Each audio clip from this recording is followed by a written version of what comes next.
What if the worst day of your life was actually the first day of your real one? For Mina Vance, a waitress drowning in medical debt, being publicly fired and humiliated by the city's most formidable billionaire, Alistair Sterling, felt like the end of the world. He saw her as nothing, an insignificant speck in his gilded universe. But as she gathered her shattered dignity to leave, a simple silver pendant she wore caught his eye. In an instant, the billionaire's mask of cold indifference shattered, replaced by sheer, unadulterated shock. That small piece of jewelry wasn't just a necklace. It was a key to a buried secret that would expose a decades-old lie and change both their lives forever. The clinking of fine china and the low, confident hum of wealthy patrons filled the air at Aurelia, a restaurant so exclusive it didn't have a sign, merely a discreet gold leaf embossed on its heavy oak doors. For the staff, this sound was the rhythm of survival. For Mina Vance, it was the ticking clock counting down to her brother's next medical bill. Mina moved through the labyrinth of tables with a practiced grace that belied the exhaustion pulling at her shoulders. Her smile was genuine but tired, a carefully maintained shield against the constant anxiety churning in her stomach. Every perfectly presented plate of seared scallops, every flawlessly poured glass of vintage Bordeaux, was a small step toward the mountain of debt that threatened to swallow her whole. Her brother Liam was her entire world.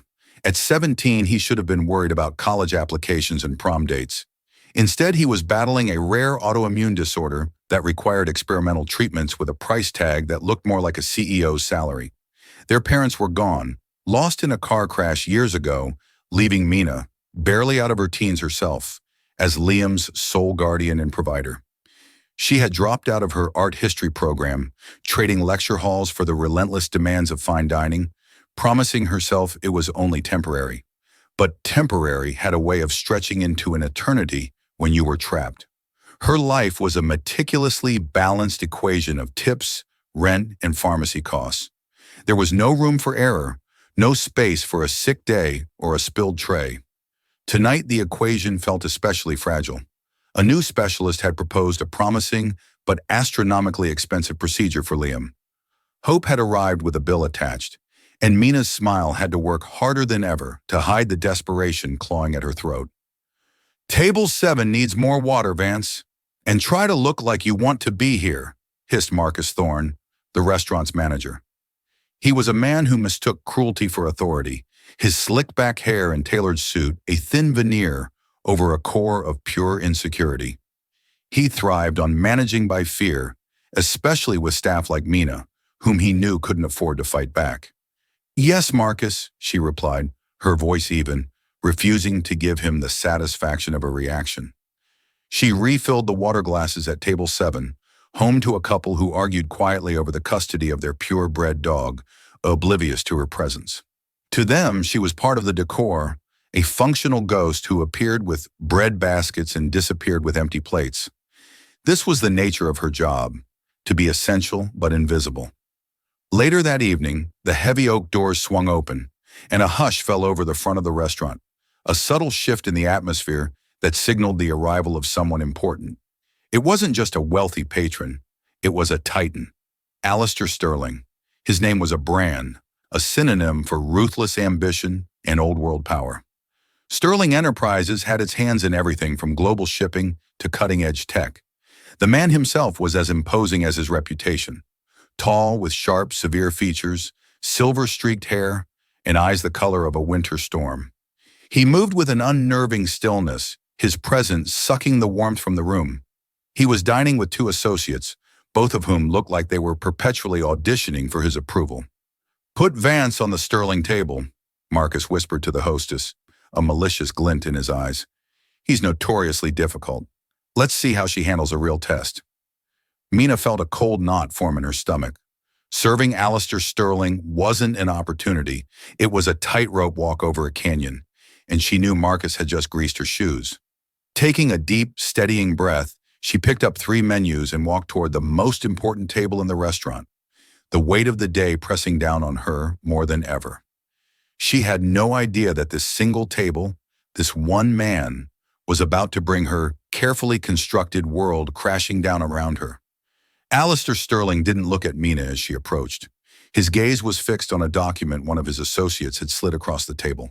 He radiated an aura of intense, intimidating focus, as if the opulent surroundings of Aurelia were nothing more than a temporary office. "Good evening, gentlemen.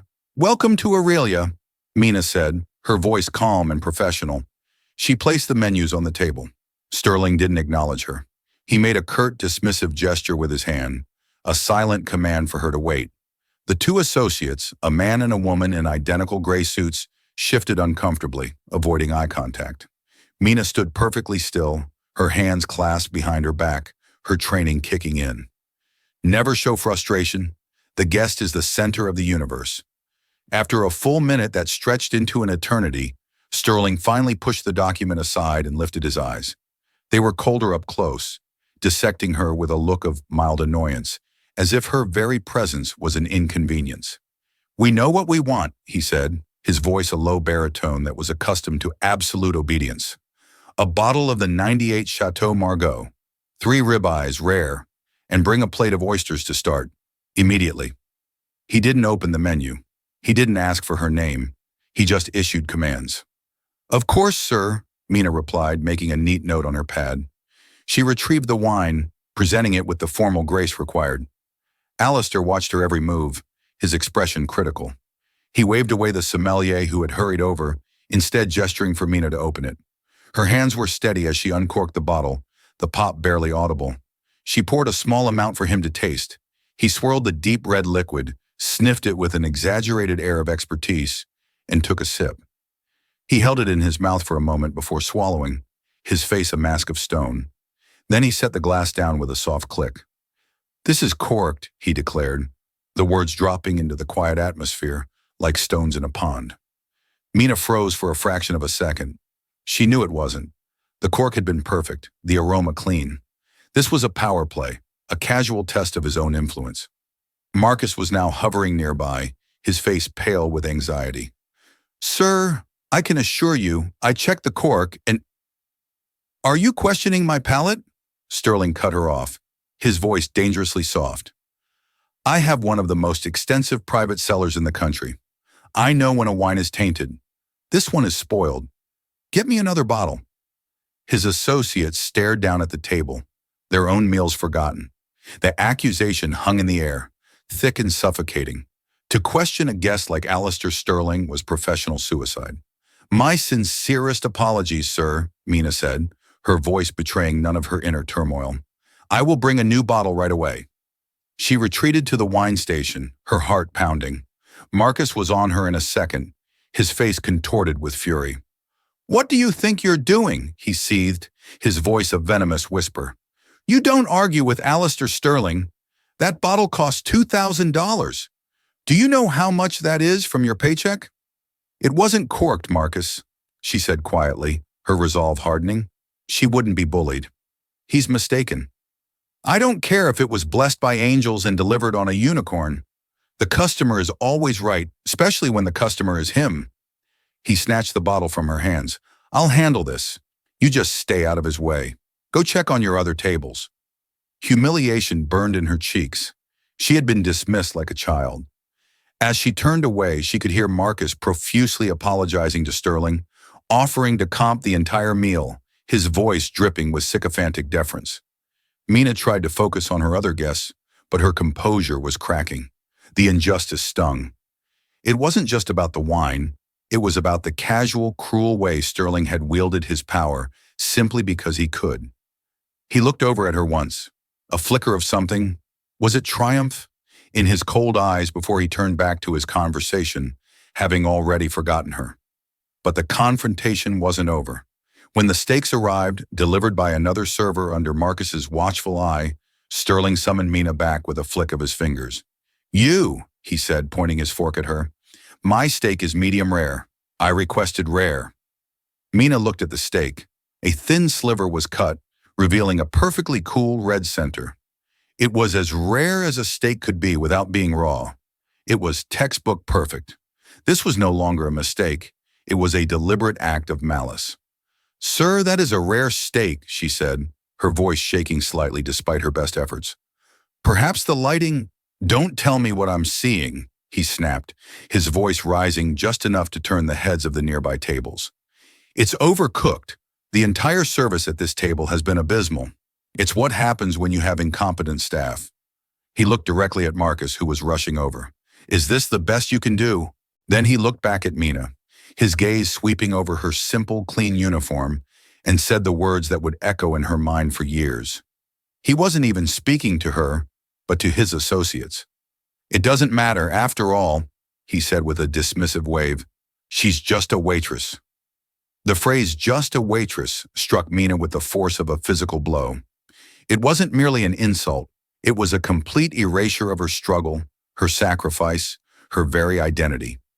In 4 simple words, Alistair Sterling had reduced her entire existence to a function, something beneath his notice. The room seemed to tilt, the low hum of conversation fading into a dull roar in her ears.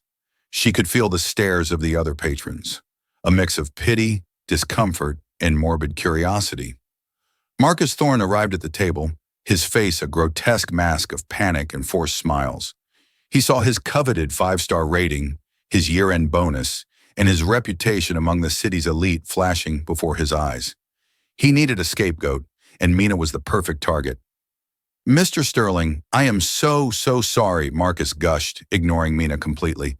This is inexcusable, absolutely unacceptable.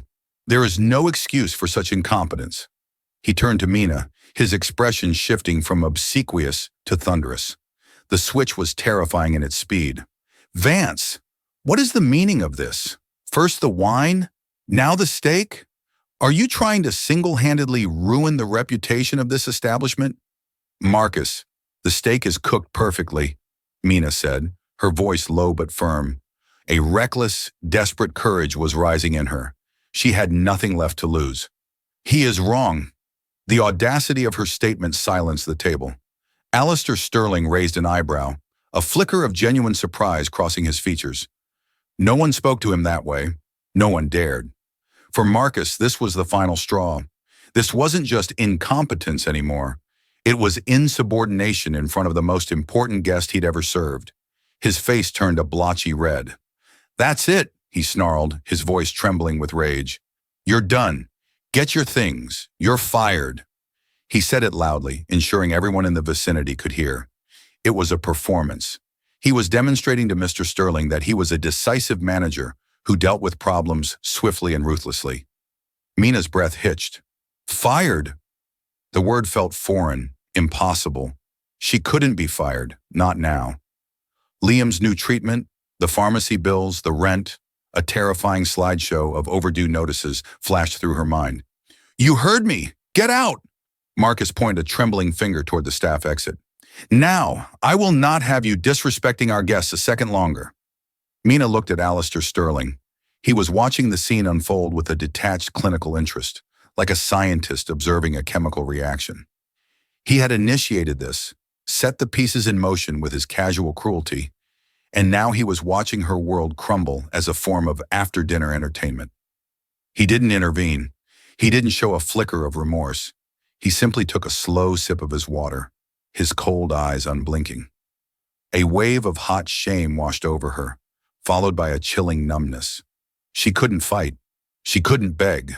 The machine of wealth and power was too big, and she was just a cog being ground up in its gears. Without another word, she turned and walked away from the table. The short distance to the staff locker room felt like miles, each step a testament to her failure. The sympathetic glances from her co-workers felt more like pitying stabs. She had been made an example of. In the cramped, gray locker room, she leaned against the cool metal, gasping for air she couldn't seem to find. The tears she had held back so fiercely now streamed down her face, hot and silent. It was all gone. The job that was barely keeping her afloat had been ripped away because a rich man was bored. She slowly changed out of her uniform, folding the crisp white shirt and black apron with robotic precision. It was all she had left, a sliver of dignity in the face of utter devastation. She packed her few belongings into her worn backpack, a well-read paperback, a half-eaten energy bar, a framed picture of her and a smiling Liam. Her fingers brushed against the cool metal of the pendant she always wore. It was her most precious possession, the only thing of value her mother had left her. A simple, elegant silver phoenix, its wings outstretched as if in mid-flight, clutching a tiny deep blue sapphire in its talons. Her grandmother had given it to her mother, who in turn had given it to Mina on her 16th birthday. It was her one tangible link to the family she barely remembered. She clutched it now, the metal cool against her heated skin. It was a symbol of rebirth, of rising from the ashes. The irony was almost too bitter to bear. Right now, all she felt was the fire. With her backpack slung over her shoulder, she took one last look at the locker that had been hers. Taking a shaky breath, she pushed the door open and began the long walk of shame out of the restaurant and into an uncertain future. Mina walked through the main dining room, her head held high, refusing to scurry out like a frightened mouse. She would not give Marcus or Alistair Sterling the satisfaction. Her path took her past table 12, where Sterling and his associates were now being fawned over by Marcus himself, who was personally overseeing the preparation of a new steak. As she drew level with the table, her pace didn't falter. She kept her eyes fixed on the heavy oak doors at the front of the restaurant, her gateway out of this nightmare. But just as she passed, the thin silver chain of her necklace, weakened by years of constant wear, snagged on the corner of a decorative screen beside the table. With a faint snap, the delicate chain broke. The silver phoenix pendant fell, not onto the plush carpet, but onto the polished marble floor with a sharp, distinct clink that seemed to cut through the restaurant's ambient noise. Everything happened in slow motion. Mina stopped, her heart lurching in her chest. "No," she whispered, a fresh wave of panic washing over her. She couldn't lose that. Not that. Not today. She instinctively dropped to one knee to retrieve it, her backpack sliding from her shoulder. Her hand darted out, her fingers closing around the cool, familiar shape of the pendant, just as it was about to roll under Sterling's chair. At that exact moment, Alistair Sterling was pushing his chair back, ready to leave. He had grown bored of the spectacle and the groveling manager. His business was concluded. He stood up, his tall frame casting a long shadow over the kneeling girl. His gaze fell upon her with renewed irritation. This lingering waitress was becoming a persistent annoyance. But then his eyes followed her hand, drawn by the glint of silver against the dark marble. He saw the object she was clutching, a silver phoenix, wings outstretched, a single deep blue sapphire in its talons. The world stopped. For Alistair Sterling, a man who had built an empire on icy control and unflappable composure, the reaction was utterly involuntary and shockingly profound. The blood drained from his face, leaving his skin a waxy pale gray. His breath caught in his throat, a choked, inaudible sound. His hands, which had been reaching for his briefcase, froze midair. His associates, who had risen with him, saw the change immediately. "Sir? Mr. Sterling, are you all right?" one of them asked, concern lacing his voice. Sterling didn't hear him. He couldn't hear anything but the frantic, thunderous roar of blood in his ears. His mind, usually a fortress of calculated thoughts and strategic plans, was suddenly a chaotic storm of images and emotions he had buried for over 30 years. A workshop filled with the scent of sawdust and turpentine, his mother's laughter warm and bright, the feel of soft silver in his clumsy, boyish hands as he helped his stepfather, a penniless artist, craft a one-of-a-kind gift for her birthday. A phoenix, she had said, because their love had risen from the ashes of her old life, and a sapphire for her eyes. He remembered the day his grandfather, the formidable patriarch Corbin Sterling, had ripped the pendant from his mother's neck, his face a mask of purple rage. He remembered being dragged away, his mother's screams echoing behind him. He had been told she left, that she abandoned him for her new poor family. Later, the family lawyers informed him she had died, destitute and alone. He had spent a lifetime believing that lie, building walls of steel around his heart to protect himself from the pain of that abandonment. And now here it was, that exact pendant, an impossible ghost from a dead past, resting in the palm of a waitress he had just casually destroyed. Mina, still on her knee, looked up, confused by the sudden, dead silence from the table. She saw Alistair Sterling staring down at her, his face a canvas of utter shock and disbelief. The cold, arrogant billionaire was gone. In his place was a man who looked like he had seen a specter. His mouth was slightly agape, and his stormy eyes were wide with a raw, vulnerable emotion she couldn't decipher. He took a shaky, involuntary step toward her. His voice, when it finally came, was a ragged, broken whisper. Where, where did you get that? The question hung in the air, heavy and strange. Alistair Sterling's voice was completely transformed. The cold, cutting baritone was gone, replaced by a raw, unsteady tremor that made the hair on Mina's arms stand up. The patrons at nearby tables, who had been trying to politely ignore the drama, were now openly staring, sensing a new, bizarre chapter was unfolding. Mina slowly rose to her feet, clutching the precious pendant so tightly the edges of the wings dug into her palm. She was wary, confused, and frightened. What was happening? Why was this man suddenly looking at her as if she held the secrets of the universe in her hand? It was my mother's, she stammered, her voice barely audible. It's a family heirloom. Your mother? Alistair repeated, the words sounding foreign on his tongue. He took another step closer, his intense gaze never leaving the pendant. He seemed to have forgotten entirely about his associates, about Marcus, about the entire restaurant. What is her name? This was getting too personal. Mina's instinct screamed at her to run, to get away from this unpredictable, powerful man. She had been fired. She had no obligation to answer him. I have to go, she said, taking a step back toward the door. Excuse me. Wait. The word was a command, but it was threaded with a desperate plea that stopped her in her tracks. He reached out, not to touch her, but as if to stop her from dissolving into thin air. Please, I need to know.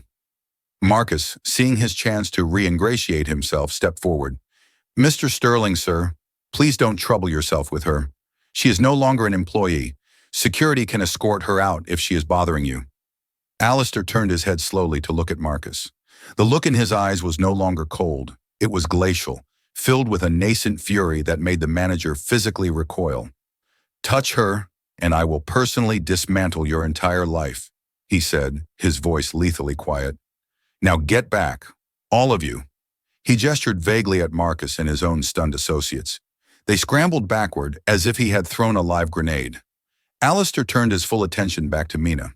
His composure was returning, but it was a fragile, forced calm, layered over a volcano of turmoil. Please, he said again, his voice softer now. My behavior earlier was inexcusable. I am asking you, not as a guest, but as a man who needs an answer. The pendant. It's of great importance to me. Tell me about your mother. Mina looked into his eyes and saw something beyond the shock. She saw pain, a deep, ancient pain that resonated with her own sense of loss. Against her better judgment, she felt a flicker of empathy. My mother's name was Amelia, she said quietly. Amelia Vance. She passed away when I was a child. She told me this pendant belonged to her mother before her. And your grandmother? Alistair pressed, his voice tight. What was your grandmother's name? Lilia, Mina whispered, the name feeling sacred on her lips. Her name was Lilia. The name struck Alistair Sterling like a physical blow. He staggered back a step, his hand flying to his chest as if to keep his heart from beating its way out. Lilia, his mother's name, the name he hadn't spoken aloud in 30 years, the name of the woman his father had taught him to despise for her weakness, for abandoning him. It couldn't be. It was a coincidence. It had to be. Lilia, what? He choked out. What was her last name? Mina frowned. I don't know. My mother never spoke of her family. She was an orphan, raised in the foster system. All she had of her mother was this pendant and a name. She said her mother had to give her up to protect her. The pieces began to click into place in Alistair's mind, forming a picture so horrifying and world-altering that his knees felt weak. His mother cast out by his grandfather, a second child, a daughter born in secret. A daughter given up to protect her from the wrath of Corbin Sterling, a man who would stop at nothing to erase any stain on the family's pristine, cold legacy. Amelia, his sister, a sister he never knew existed. And this girl, this waitress he had just humiliated, was her daughter, his niece. The realization crashed down on him with the force of a tidal wave. drowning him in a flood of shame, regret, and a profound, aching sorrow. He looked at Mina, truly seeing her for the first time. He saw the exhaustion in her eyes, the worn-out shoes peeking from under her slacks, the quiet dignity that she had maintained even as he tried to strip it from her. He saw the ghost of his mother in the line of her jaw, in the determined set of her mouth. He had been cruel to his own family. He had tormented the daughter of the sister he never got to meet. "I need to talk to you," he said, his voice thick with an emotion Mina had never heard before. "Not here, please. Let me take you somewhere we can speak privately. I have to explain." Without waiting for an answer, he turned and strode toward the door, leaving his bewildered associates, a terrified Marcus, and a room full of stunned diners in his wake. He held the door open for Mina, his expression one of desperate, pleading urgency. "Please," he said one last time. Hesitantly, clutching the silver phoenix in her hand, Mina Vance walked out of the restaurant and followed the man who had just destroyed her life, having no idea he was about to rebuild it. Alistair led Mina to a sleek black sedan parked just outside, its driver snapping to attention as they approached. The billionaire seemed to be on autopilot, his movements jerky and uncoordinated, a stark contrast to his earlier predatory grace. He opened the rear door for her himself, an act so out of character that the driver's eyebrows shot up in surprise. The car's interior was a silent, leather-scented cocoon, insulating them from the sounds of the city. As they pulled away from the curb, a heavy silence filled the space between them. Mina sat stiffly, her backpack on her lap, the phoenix pendant still clutched in her fist. Her mind was a whirlwind of confusion and fear. Who was this man, and why did a piece of her mother's jewelry affect him so deeply? Alistair stared out the window, his reflection a ghostly image superimposed over the glittering city lights. He seemed to be wrestling with a legion of demons. After several long minutes, he finally turned to her, his face etched with a pain so profound it seemed to have aged him by a decade. "My mother's name was Lilia Sterling," he began, his voice low and strained. "She was born into immense wealth, but she had the heart of an artist. She fell in love with a man my grandfather deemed unsuitable, a painter with no money and no name. My grandfather, Corbin Sterling, was a tyrant. He ruled our family and his business with an iron fist. To him, love was a transaction, and my mother had made a bad deal." He paused, swallowing hard. He gave her an ultimatum: leave the artist or be disowned, cut off and erased from the Sterling legacy. She chose love. My grandfather was true to his word. He cast her out. I was only 8 years old. Mina listened, her own story echoing in the spaces between his words. A mother she never knew, a family that was just a ghost. "He told me she abandoned me," Alistair continued, his voice cracking. "He said she chose her new life over her own son. For years I hated her for it. Then when I was a teenager, the family lawyers produced a death certificate. They told me she had died in poverty. The story was that her artist husband had left her and she couldn't survive on her own. It cemented the narrative my grandfather had built, that leaving the Sterling family meant ruin." He finally looked at the pendant in her hand. "That phoenix, I was there when it was made. My stepfather, the artist, crafted it in his small studio. I helped him polish the silver. It was a birthday gift from my mother, a symbol of her new life rising from the ashes of her old one. The sapphire was for her eyes."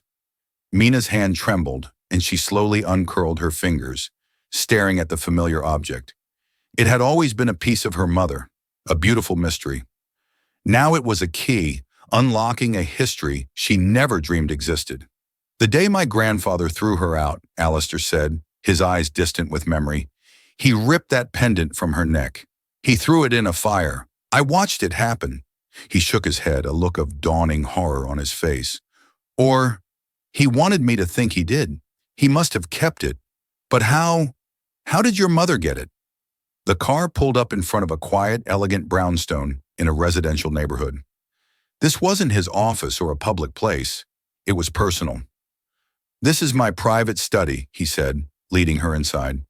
The room was filled with books, antique maps, and a profound sense of quiet history. It was a refuge.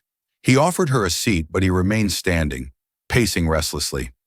"My grandfather was a meticulous, cruel man. Erasing my mother wasn't enough. He would have wanted to control every loose end. A second child, a daughter, would have been the ultimate loose end. He couldn't have a sterling heir growing up in poverty. It would have been a stain on his name. He stopped pacing and looked directly at Mina, his eyes filled with a terrible, dawning certainty. He didn't just cast my mother out. He must have hunted her. When he found out she was pregnant again, he would have seen it as a threat. Lilia told you her mother gave her up to protect her. She wasn't protecting her from poverty. She was protecting her from him, from my grandfather. The truth settled in the room, monumental and devastating. Your mother, Amelia, was my sister, Alistair said, the words barely a whisper. And you are my niece. Mina felt the air leave her lungs. Niece. The word was an earthquake, shaking the very foundations of her identity. All her life, she had been an orphan, a girl adrift with only a brother to cling to.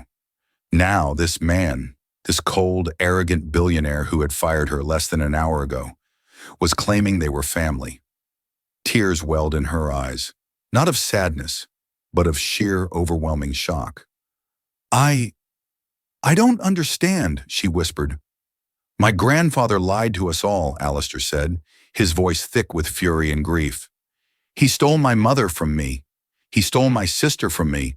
He built our family's fortune on a foundation of lies and cruelty. I spent my whole life trying to be the son he wanted. Cold, ruthless, powerful. I became him. The self-loathing in his voice was palpable. And the first time I meet my sister's daughter, I treat her like dirt under my shoe. I continue his legacy of cruelty. He finally sank into a chair opposite her, his powerful frame looking defeated. He buried his face in his hands, and for the first time, Mina saw not a titan of industry, but a broken man mourning a life in a family he never knew he had. The chasm between them was still vast, but a fragile, unbelievable bridge was beginning to form. For a long time, the only sound in the study was the quiet ticking of a grandfather clock in the corner, each tick marking a second of a reality that had been irrevocably altered. Mina sat in stunned silence, her mind trying to process the impossible truth. Alistair Sterling, her uncle. The concept was so alien it felt like a dream. Finally, Alistair lifted his head, his face a mask of grim resolve. The grief was still there, but something else had taken its place, a steely determination. He had spent his life building an empire. Now he would use that empire to right a generational wrong. You mentioned your brother, he said, his voice regaining some of its commanding tone, but now imbued with a new purpose. Liam, you said he was sick. Mina's own reality came crashing back in. Liam, the reason for everything. Yes, she said, her voice hoarse. He has a rare autoimmune disorder. The treatments are expensive. It was the understatement of her life. No more, Alistair said, a definitive, absolute finality in his tone. He pulled out his phone, his fingers moving with practiced speed. He made a call. Dr. Aris Thorne at Boston General, he said into the phone, his voice leaving no room for argument. Get him on the line. Now. Yes, I'll hold. He looked at Mina. Dr. Thorne is the leading researcher in cellular immunology in the world. He works for a research hospital that Sterling Enterprises funds. Within seconds, a voice was on the other end. Aris, Alistair said, his tone shifting to one of urgent command. I have a new patient for you. His name is Liam Vance. I am sending you his medical files immediately. I want you to clear your schedule. Arrange for a private medical transport to bring him to Boston tonight. He is to have the best suite, the best team, and round-the-clock care. Whatever it takes, whatever the cost, you fix him. Do you understand me? Mina listened, her heart pounding against her ribs. It was happening so fast. A world of struggle, of denied insurance claims, and terrifying financial burdens was being swept aside in a single phone call. After ending the call, he immediately made another. Arrange for the transfer of all of Liam Vance's medical records to Dr. Aris Thorne, and contact Mina Vance's landlord. Pay her rent for the next 5 years. Handle it, silently. He hung up and looked at Mina, whose face was wet with tears she hadn't even realized she was shedding. That is only the beginning. he said softly. That is the easy part. Money is a tool. I've used it for the wrong reasons for far too long. A dark look crossed his face. But first, he said, standing up, there is a piece of unfinished business we must attend to. He offered her his hand. Will you come with me? Mina, feeling as though she were being swept along by a current far too powerful to resist, took his hand and stood. The ride back to Aurelia was silent, but charged with a completely different energy. When they walked back through the heavy oak doors, the restaurant fell into a stunned, disbelieving silence. Alistair Sterling had returned, and with him was the waitress who had been so disgracefully fired. Marcus Thorne, who was in the middle of berating another server, saw them and froze, his face turning the color of ash. Alistair didn't raise his voice. He didn't need to. His presence was a thunderclap in the quiet room. He walked calmly to the center of the restaurant, Mina by his side. Mr. Thorne, Alistair said, his voice resonating with cold power. An hour ago, you fired this young woman to impress me. You chose to humiliate a member of your staff rather than risk upsetting a wealthy client. It was a disgusting display of cowardice. Marcus began to stammer. Mr. Sterling, I was only trying to uphold the standards of— Be silent, Alistair commanded. Your standards are based on fear and sycophancy, not excellence. As it happens, I have been looking to diversify my portfolio into the hospitality sector. This morning, my family office completed the acquisition of the entire restaurant group that owns Aurelia. A collective gasp went through the staff. Marcus looked as if he might faint. So, as the new owner, Alistair continued, his voice dropping to a lethally soft level, my first official act is to address your personnel failure. Ms. Vance is not fired. He then looked directly at Marcus, a chillingly calm expression on his face. You are. Pack your things. Security will escort you out. You will receive no severance. Marcus stared, his mouth opening and closing, like a fish out of water. He had gambled everything on pleasing the billionaire, and he had lost in the most spectacular way possible. Alistair then turned to the staff and the remaining patrons.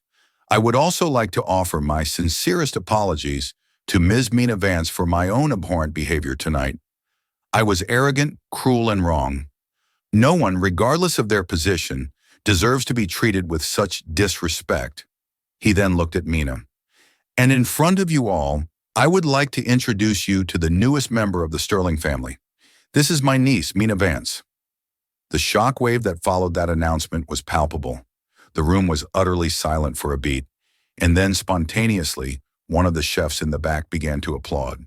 The rest of the staff joined in, a wave of cathartic, joyful applause for the waitress who had just been vindicated in the most astonishing way imaginable.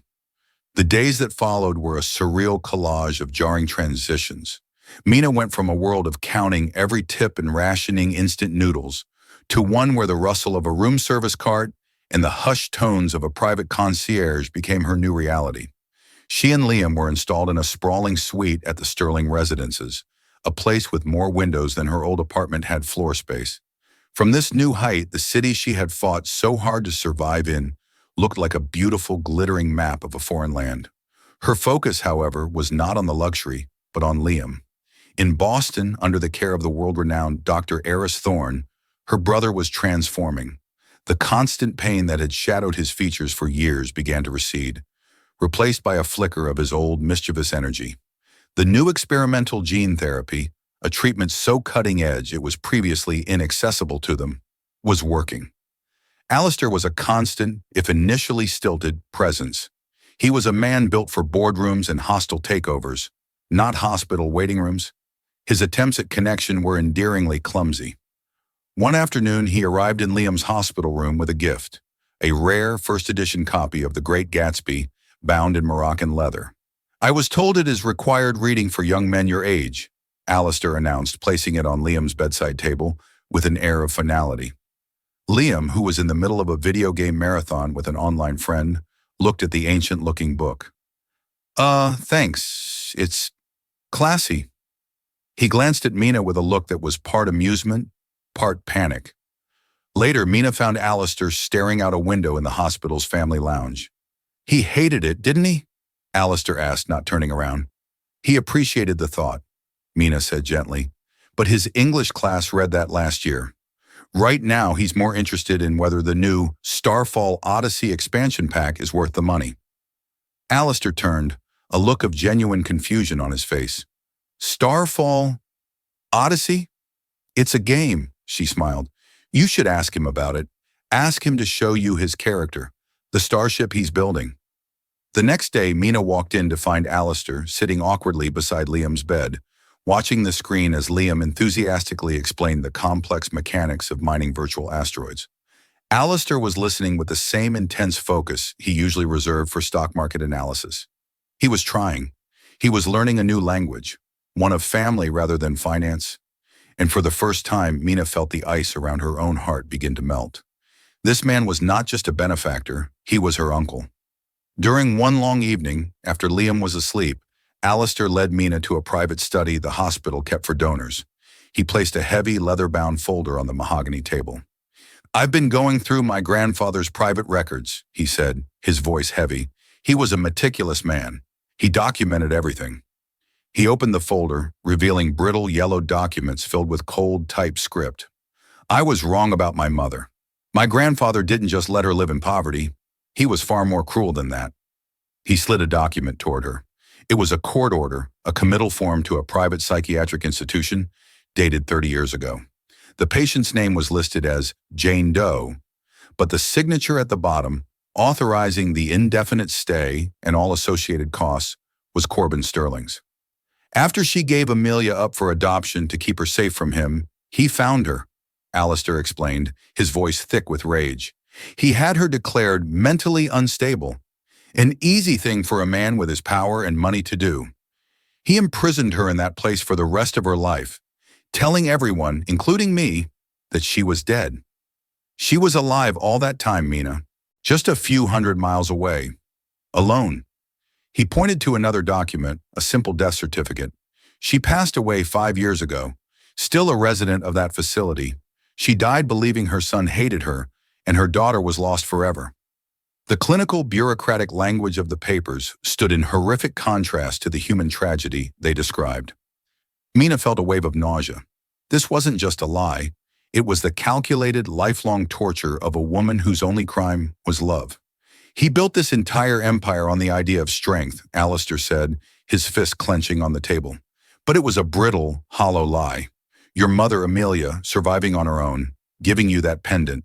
My mother, Lilia, sacrificing her freedom for her child. That is real strength. And you, Mina, he looked at her, his eyes shining with a fierce, protective light. You fighting for Liam every single day. You have it too.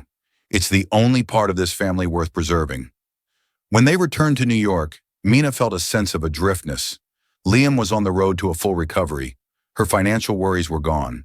But who was she now? She couldn't go back to being a waitress. Yet she felt like an imposter in Alistair's world of unimaginable wealth. Sensing her unease, Alistair called her to his main office. He didn't sit behind his massive desk. Instead, he led her to a large table covered in architectural drawings.